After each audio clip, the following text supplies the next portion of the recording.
Well, day 5, and made it to Green River, Utah, to a very nice little hotel that I've stayed at several times before, and it's a good place to kind of take it easy and relax a bit. Made it almost 300 miles, and did, I think, a little better. I was a little bit concerned about the heat. When I was in Zion yesterday, the temperature was just above 100. And so I was a little worried about what the temperature might be on the way over to the eastern side of Utah. But I didn't take the most scenic route. I took the quicker route because I did want to get across most of Utah if I could.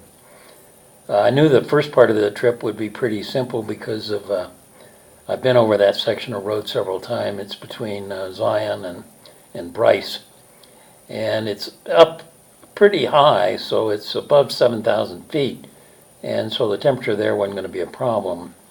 As it turns out, I took a road that I had traveled once before and remembered quite fondly. Was kind of a meandering road that went through a series of small towns that were pretty well treed and leafy and quiet and a bit picturesque.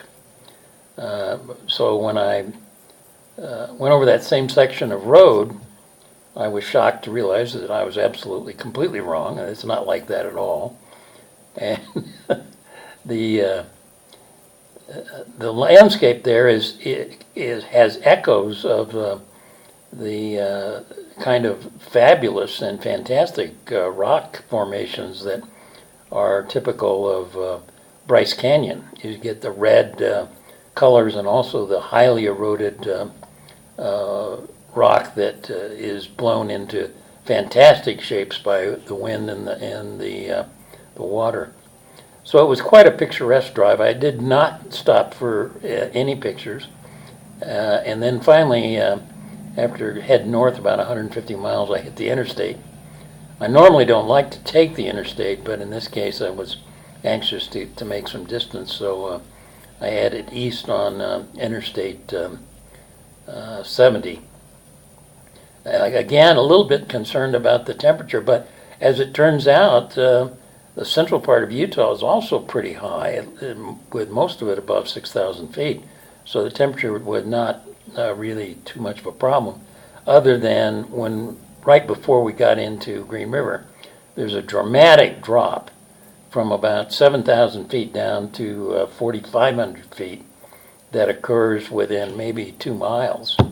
And so the temperature just skyrockets as you lower in altitude. And I'm awfully glad that there was a available space at the hotel here in Green River, because I would have had to go on to Grand Junction is the next stop, and that's another 100 miles east in the western part of Colorado.